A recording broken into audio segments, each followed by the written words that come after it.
Welcome, everyone, to another episode of the Player 2 podcast. I'm your co-host, Rade Strejsavlovic. And I'm your co-host, Dave Leary. It is nice to see you again, Roddy. Hey, likewise. All right, so this will be an interesting week. Fairly quiet this week in terms of gaming news, which I think is a good thing. Not all the dire notices of layoffs or shutdowns or all that other nonsense that's been going on. Seen a couple interesting things. So obviously the Super Mario movie is doing really, really well. The fans have been loving it. The performance, I think it's the highest box office gross so far of the year. Critics, no surprise, like kind of panning it like, oh, it's one of these things. Man, just shut up and let us enjoy our movie. This is pure escapism. It's fun, worth the watch, especially if you have kids. Yeah, I mean, I didn't expect you to necessarily lead with that as the story, but it is kind of a feel-good story for the game industry to see something like that take off. I'm not going to say it's a movie I will go to. My son is 16 and cynical now, but, I certainly celebrate anything successful that comes from a gaming franchise like that. So it's great to see. It just reminds me that we're here to entertain. Games are here as entertainment for people. I think in times when things are a little bit bleak, entertainment provides some much needed stress relief for folks. And whether that's your favorite movie, your favorite book, TV show, or preferably game, I think it's a great place to retreat to. For sure. There is some other interesting stuff. I think you'd mentioned it to me the other day, some government funding for games. It looks like it's opening up again. Yeah, so I just saw a story about Rockfish Games, the developers of Everspace, getting $8 million from the German government. The CEO is saying that's going to cover almost half of what their game's next development will cost. In a world where people are having to get creative with funding these days, I think those types of government grants are kind of an untapped resource for a lot of developers. I think about some games that have had some real success with that. The Long Dark is a notable example. They got their initial seed funding from a Canadian media fund, which was a government program. And eventually they paid the government back because the game did quite well. Even in free market Texas, where I live, a lot of local game studios have gotten incentives from a program here via the Texas Film Commission, which has helped to defray some costs for studios as long as they have employees in Texas. I think that kind of stuff is great. I love to see governments kind of dipping their toe in funding the arts, be it games or otherwise. So this is not a new thing. Governments in territories have been doing this for a while. I can think back to the Canadian government, both in Vancouver and in Toronto, Montreal, did a lot of this. And they're one of the more savvy groups to do this. But these are not like a lot of these corporate welfare things that we've seen elsewhere where they're just tax breaks. These actually pay out because they're well structured. For anyone who's never looked at one of these things, you should assume that the folks that are behind them are very savvy and very sharp because they are. I won't name what country I was part of, but last year at GDC, I got invited to a consulate to talk to one of the ministers of parliament, which should give it away. That's probably an EU country that I was chatting with, about a program that they were looking to do in arts and games. It was an offshoot from their film and entertainment side doing this, but they were very pragmatic about their approach. And I think with a market right now that lacks seed funding, that's just really hard to come by, this is a great opportunity to get enough of a proof of concept done to get secondary sources of funding. And we've talked about this before, about how you're not going to get one deal to carry you from idea to finish. You're going to have to piece together funding from multiple sources. And I think this is worth looking at. Yeah, 100%. It's unlikely, as you kind of suggest, that a government funding program for games is going to pay for all of your development, but definitely something to look at depending on where you are and what programs are available. Yeah, the savvy ones are multipliers, right? So, we'll give you X dollars on if you can get Y dollars. So from an investor standpoint, they're like, oh, wow, they're multiplying my investment. So, and from a government standpoint, they're like, well, we're bringing in other people too. So it's just nice to see it. For sure. All right. So this week, I wanted to talk a little bit about just discovery and distribution and things like that in not just console, but mostly mobile. And so we have a special guest joining us today, Mr. John Osvald. Hey, fellas. John, nice to see you again. Always a pleasure, gentlemen. So just for the audience, John was the co-founder and co-CEO with David and I at Imposter Entertainment. And Thrilled to have you join us today. I'm thrilled to be here and back together in seemingly a meeting with you folks. So always enjoyed all our chats. So here's one more. Right on. Hey, so wanted to pick your brain on this. So there's been a lot of talk about there being too many games out in the market right now, and like nobody's finding them. We see that reflected in a bunch of different stats. I think one of the co-CEOs of Scopely was just saying that we don't need more games. And they were citing that most of the players in Monopoly Go have been with the product for over a year. And so that's where all their revenue and numbers are coming from. And we're starting to see indie subscriptions.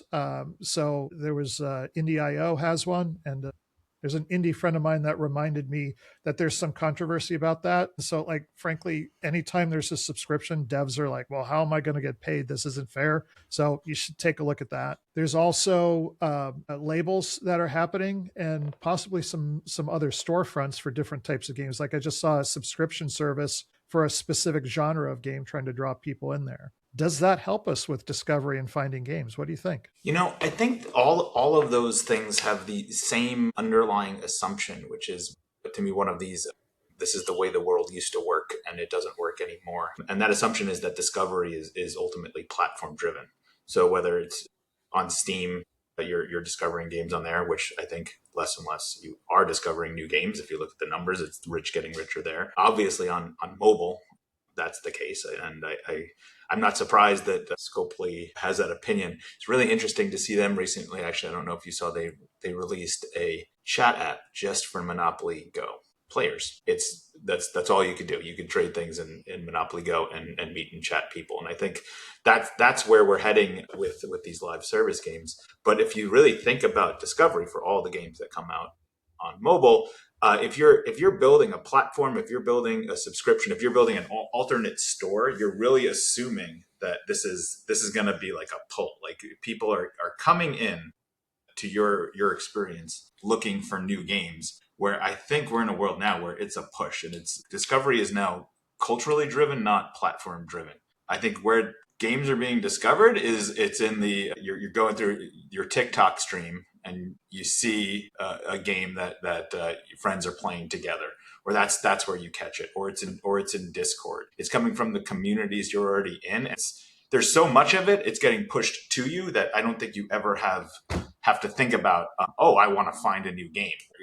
I think in the world I come from, that's you're standing at Toys R Us going through all of the available Nintendo and Genesis games. But now I don't think that's how anybody thinks. The games get pushed to them, and it comes from the communities they're in. So I'm not very hopeful on those efforts, I guess I would summarize. So if your discovery is happening through push and it's showing up in your TikTok feed or your other social media feed, how do you square that with user acquisition and ads just not being as effective as they used to? Or are people watching an ad, or are they actually playing the game on those platforms? I don't think they're even watching an ad. I think they're seeing content that either individuals are posting, or that's the new way you do ads. I wish I had an answer to that kind of discovery, like what kind of ads or how to acquire folks on mobile. It seems like every good business plan can fall apart with that question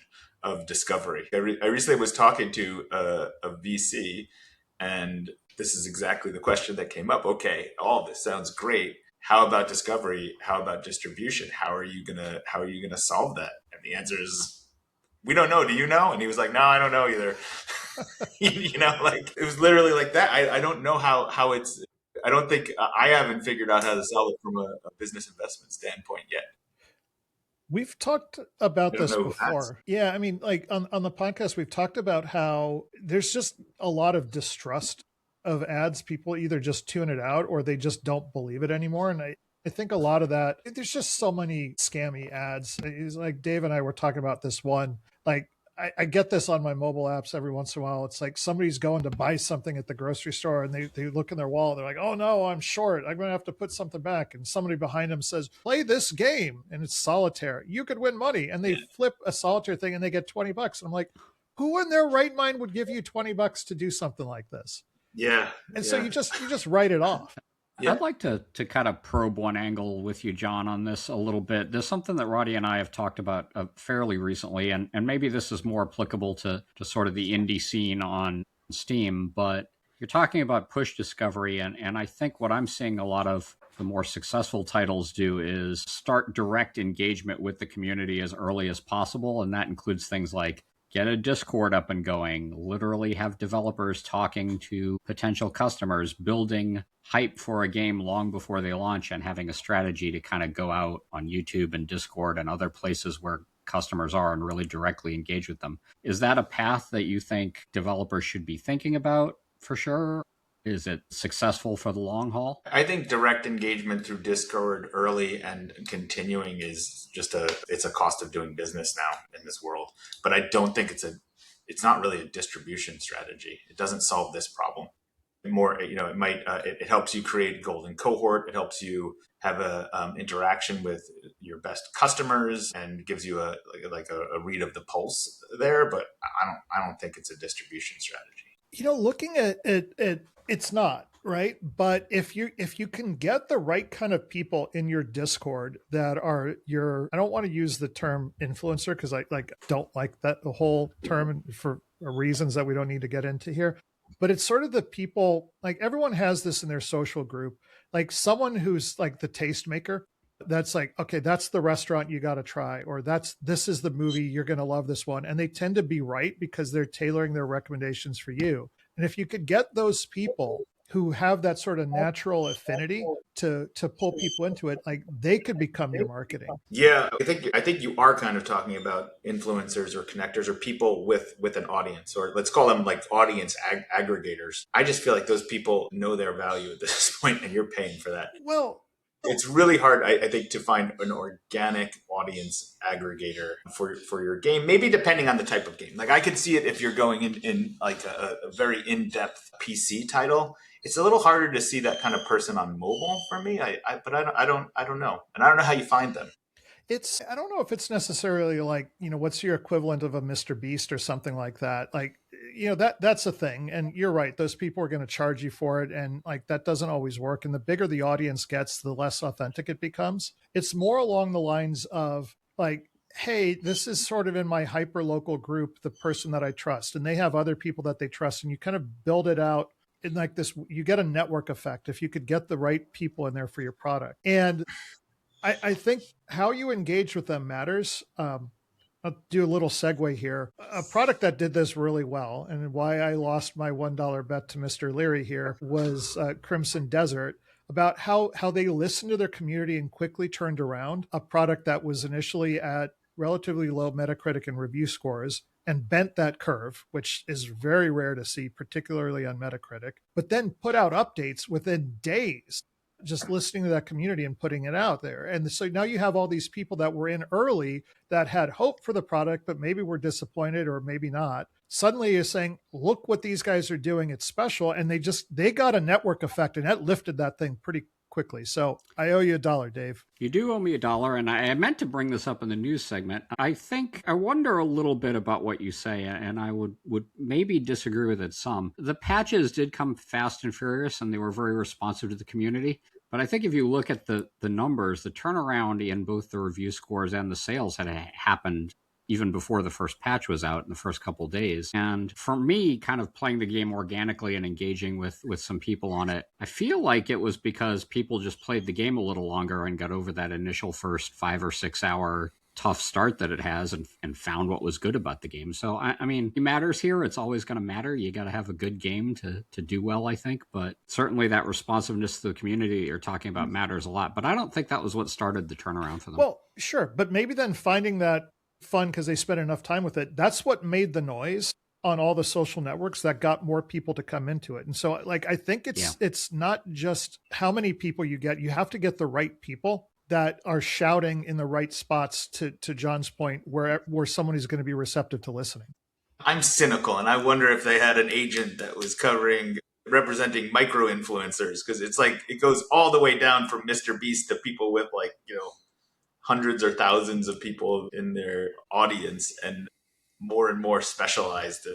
So I don't know. I I wonder if if it's organic that they were able to do that, or if it was a combination therein.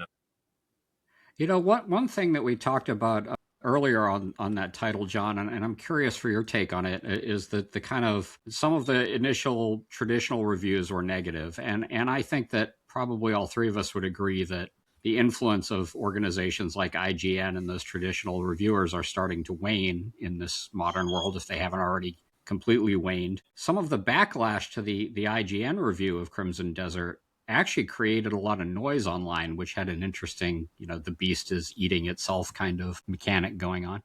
I would opine, because I have an opinion on just about everything. But like you got to remember, I'm a mobile gaming guy. We never really cared about all we cared about is the data, and namely retention. And I haven't really hit up against the Metacritics and IGNs of the world as a direct line of affecting my business. Certainly the Metacritic score, affected heavily by that IGN review, because it was weighted heavily, was a contributing factor to the drop in the stock price that we saw in the first couple of days of that. So I think it absolutely had an effect, but it is interesting when you say that doesn't really affect mobile. And I guess I hadn't thought about that too much, but yeah, that's probably even less affected by the traditional reviewer space than PC games are. Well, so let's do a hypothetical, right? What if Crimson Desert was a mobile game? So in my mind, what happens in that case is you go out, you have your first week, not so good. Your store algorithm, your ranking algorithm calculates all that and kind of sets you in a position that I don't know you can recover from. I don't think the title pulls a turnaround if it's mobile only. Is that right, John? Yeah. Like the game wouldn't get the time, right? On I mobile? think I think it would have come out much. It's just such a different environment to come out, and I think the user bases are so different. The only place I've ever seen a user base that is even would admit to being passionate mobile gamers is when I've gone to G-Star. I've seen actual users who are as into saying that they're excited about a company's mobile release as PC gamers are here. So in that case, I think it all depends on how much money and time they want to throw at it. Going back to our, big winner Monopoly Go, that was a failure many times, but they just would not accept it until they turned the numbers around, right? And they took years and millions of dollars to do that. So I feel like that's more. It's more like when do they actually start spending at scale? And in mobile, you're not going to spend at scale unless it's a virtuous cycle that you can spend into, right? So I think they would have had a decision to fix it until they get the ability to spend, or like so many projects, it could be canceled, but it feels like more of a decision if they're ultimately able to achieve quality on whichever platform. If you assume that, I think it's just a different scenario. Do you think it's possible to do what Monopoly Go did today? Because I sure as heck haven't seen anyone else do that since on mobile. And I'm just wondering if the ranking algorithms have calcified a bit and you can't, my take on it is you can't recover from a weak launch anymore on mobile. And I don't know if that's true or not, but I don't know. I feel like you could spend through it, can't you? If you really want to spend through it, really want to spend through it. But that's my point, right? Could you? Because we've seen a year-over-year decline in the efficacy of paid user acquisition across the board. All these, it just doesn't work the way it did before. So even if you discounted it, would anyone put in the kind of money knowing what the return is now, because your cost is higher, and so your arbitrage point of UA and LTV is way worse today than it was a couple of years ago. That really could be right. And the games you see grow, they're not really doing it that way, are they? No, yeah. Pixel Flow did not do it that way. They did it the way I was describing, just discovery off of watching videos on TikTok and kind of homegrown retention. It's like we're now truly into the way I kind of feel about indie development on Steam. They're into the tens of thousands of developers who are making games, and there's one Rocket League in there. So in that era, I'm wondering, web games just seem like a really, really good spot to build an entry on it, because your friction is zero. If you're on TikTok and you see something interesting and you just click on it, and suddenly if there's a compelling mechanic, you're in it in what, 2 seconds maybe? Do you know I love to talk about the emergence of web? I think it's like I don't think it's talked about enough that it seems like a real shift is happening. That you've got these platform like Pokey, which is completely homegrown, not VC funded. These are web games, and they're doing 100 million users a month on that platform. When I was recently launching a mobile product that I put on Web 2 because it was HTML5, that technology is getting better and better. WebGL ports are getting better and better, so you can put Unity games on there. You can frankly put anything on web. The retention is horrible because you don't have the channel that you have on the phone, but the acquisition is dirt cheap. It is pennies on the dollar of trying to acquire on mobile. If you're successful, a bulk of the acquisition is actually going to be happening organically. My theory is it's like you launch these platforms before the schools figure out it's a gaming platform and block it from the Chromebooks.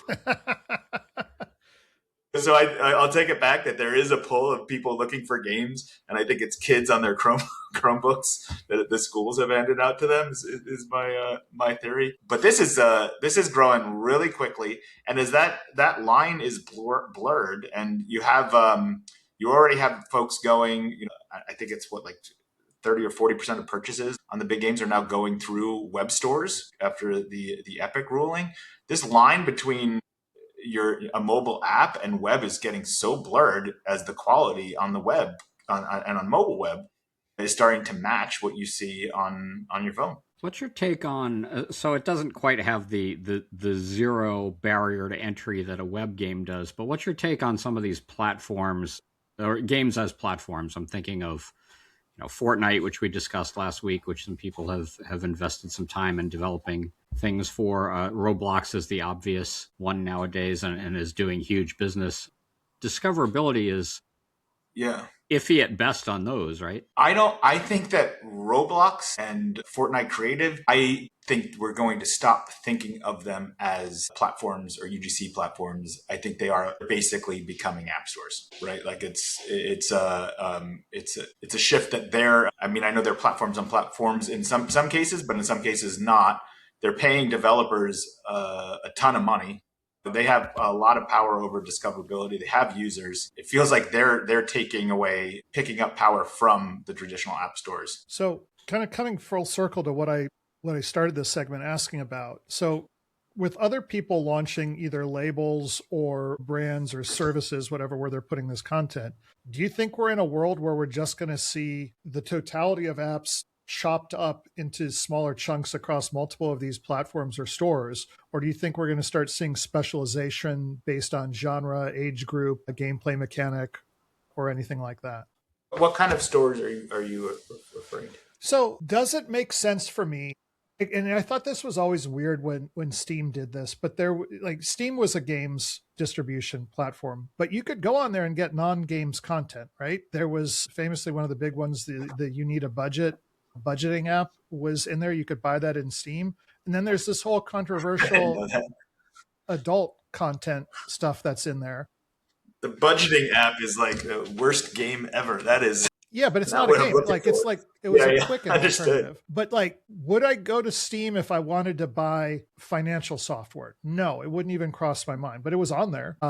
And would I want to go and buy an educational game for my kid, the same place where I'm going to go buy, my Mortal Kombat game? Probably not. Maybe, you could argue they're both games, but I kind of want to know somebody is doing curation and that the kid stuff is kid safe.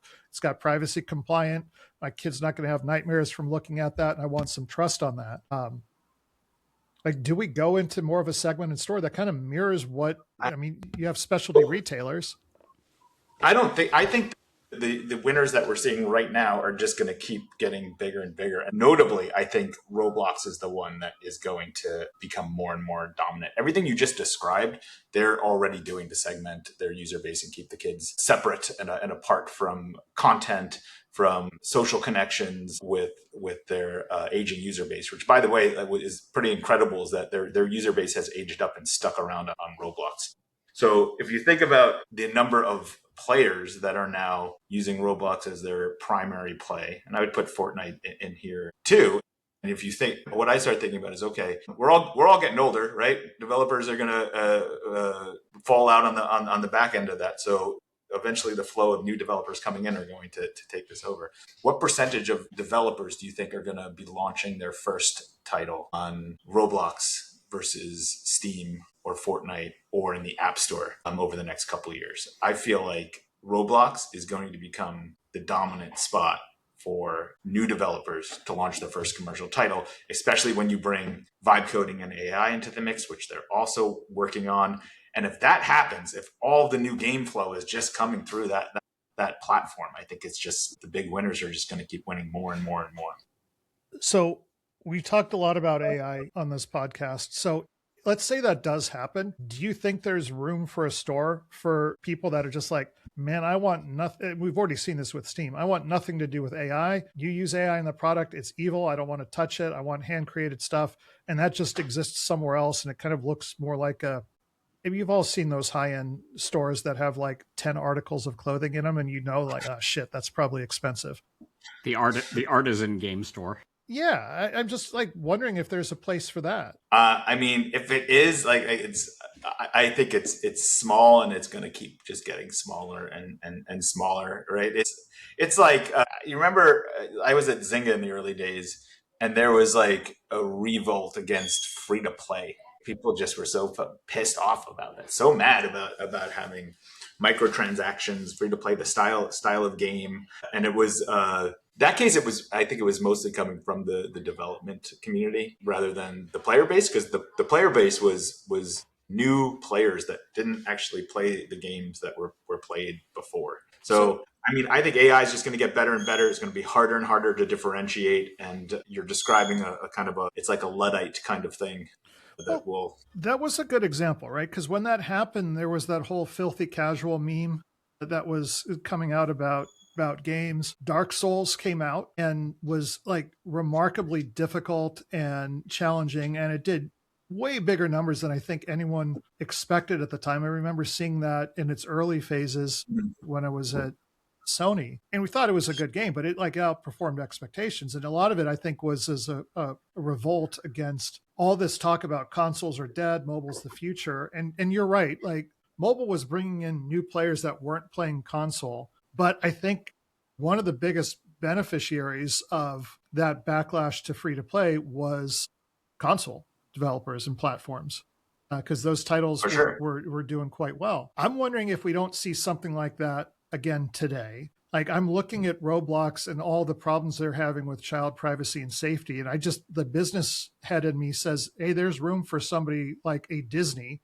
to have a trusted store where parents would know it's safe and not have to just worry that their kid is going to get stalked by that dude in the UK that just got arrested for grooming a kid in Roblox. And then when you look at the AI thing, I think that backlash is real. And I do agree with you 100%. I've said it on the show before that the quality is getting better, and like it's a tool. It's not necessarily going to generate slop, but some people are just not going to be convinced of that. And you need some way to separate all of that. And I just don't know if throwing it all together in one spot is the right approach. I don't know. Maybe I'm wrong. I just want to take a minute to whine about, as somebody who was in free to play early, and then I was in crypto gaming early, and now in AI. Other developers are so mean to me every time.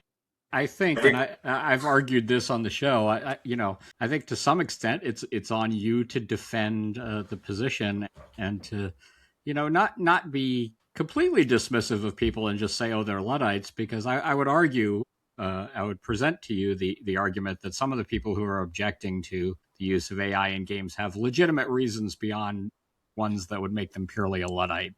I'm sure you do feel the pressure given your free-to-play background and AI stuff. So I am sympathetic, but look, you didn't deserve any heat for free-to-play or for AI, but like, man, your crypto stuff could piss right off. We can, like, yeah.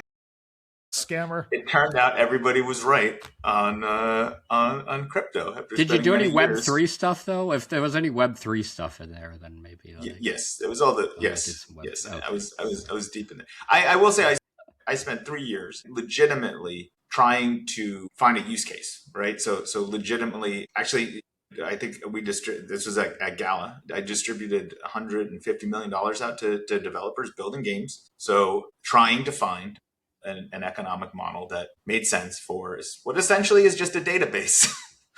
That in the end, that's really all it is. It's an immutable database. And I didn't really hear anybody in gaming before that saying, oh my God, our databases are constantly getting hacked. That's the whole problem that we need to solve with all of gaming. If only our databases could be secure.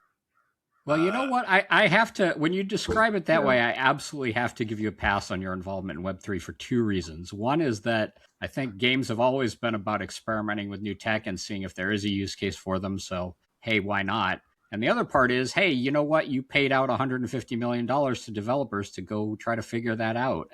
And that kept people employed, and that was a good thing. So I'll give you props on all that front. Hey, do you want to go 4 for 4 and we could do prediction market gaming? Yeah, actually, I think we should get into this. I've been seeing these ads too. You can win like these simple games that you win $2,500 playing. Yeah. I don't know how these work. Actually, I have not actually clicked, but maybe this is what I should get into. It's a scam. That's how it works. No, shocking.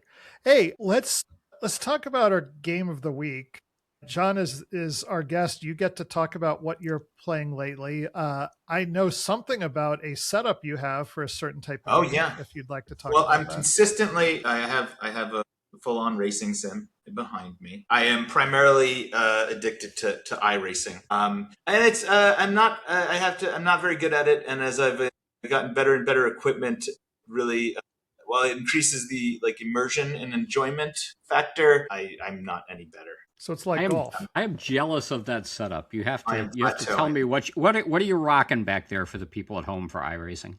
I have 4K triples, 32-inch 4K triples going there. The PC is rocking a 4090 in there, and it's I have like a big bass shaker haptic under the seat. All of the pedals have individual haptics on it, so you could feel like anti-lock brakes hitting or the car slipping, that kind of thing. Yeah, I've gone deep down the rabbit hole on that, so that's fun.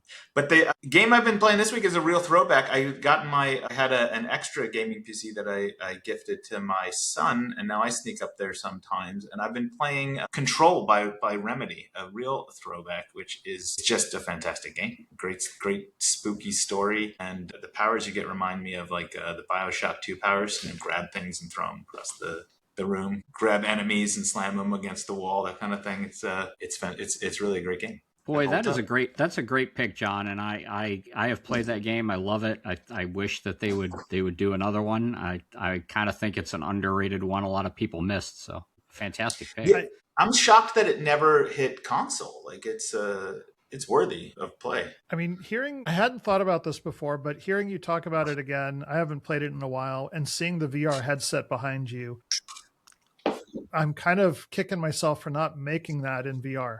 Because with the tactile feedback of grabbing and throwing, I think that's a miss. So if any of my VR dev friends who still have money are out there looking to do stuff, take a look at that. That'd probably be a good mechanic. I think it would work well. VR Control would be a blast. All right. Well, hey, John, pleasure to see you. Great to have you on the show. Took too long to have you on, but I'm glad you were able to join us. Yeah, thanks for having me, fellas. I really had a great time talking to you. So it's been fun. Definitely a pleasure. Hey, remind everyone, hit the like and subscribe button for us if you enjoyed this podcast and you want to see more. I'm not threatening that we won't do another one if you don't like and subscribe, but do it. Do it, for sure. Thanks, everyone. Thanks, gents.